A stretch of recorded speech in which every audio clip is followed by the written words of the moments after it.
vynikajúci štart, trošku prekvapenie Tomáš Hur,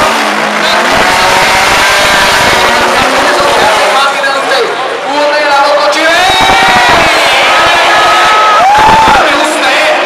Luboš Grejuška a Tomáš Hur sa tam dostali do drobnej kolízie, čo znamená, že na druhom mieste sa nám objavil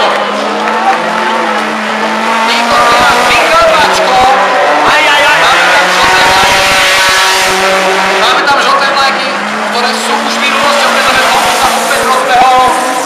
Nič to však nemení na tom, že už kolo stráca. V každom prípade Miro Bodanský. Spomínali sme